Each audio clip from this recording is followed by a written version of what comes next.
Bakit hindi na kayo magkaayos ni RJ? Salamat na ang pagkakaibigan namin ni RB, Papa. Hindi na namin ito maayos. Pwede pang maayos kung gugustuhin. RJ,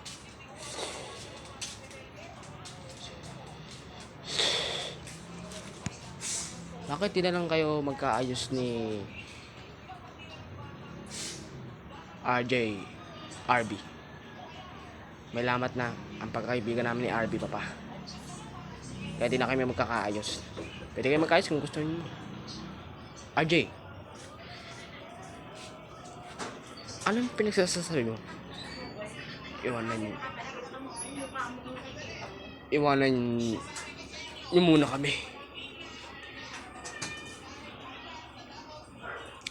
Anong sasabihin mo, RJ?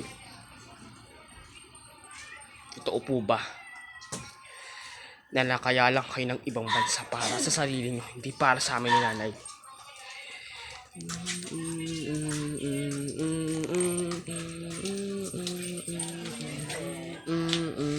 Anong ibig sabihin nito pa? Kapatid ko si... Oo. Kapatid mo siya, RB.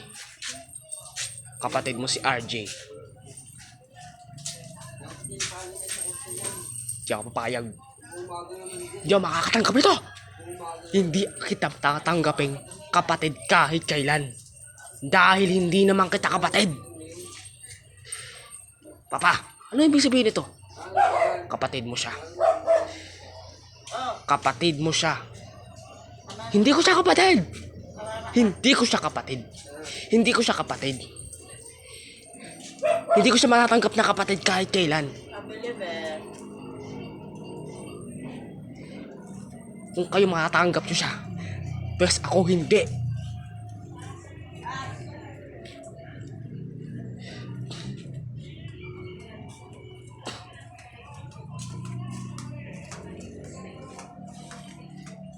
Narinig ko yung pinag-usapan ninyo, Papa. Nagkunyari lang ako, hindi ko narinig, pero narinig ko. May kapatid ka, RB. At yun si RJ. Yun na nga eh. May kapatid akong gago. May kapatid akong tarantado.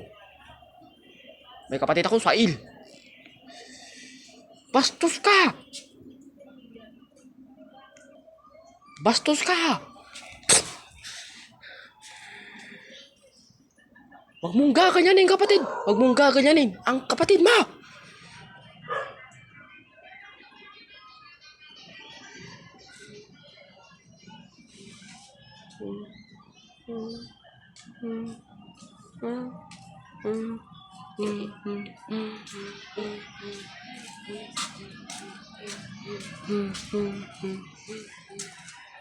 Wala na talaga kayo, Papa.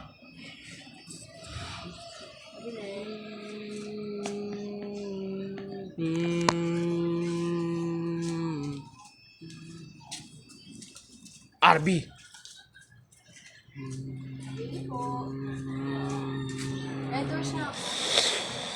Hindi ko siya matatanggap bilang kapatid ko, Mama. Hindi mo talaga siya kapatid eh. Anak lang siya ng ama mo sa labas. Hoy, RJ. Huwag kang na makakapasok ko dito sa pamamahay ni Papa. Dahil hindi, ako muna makakaharap mo. At itong baril ko.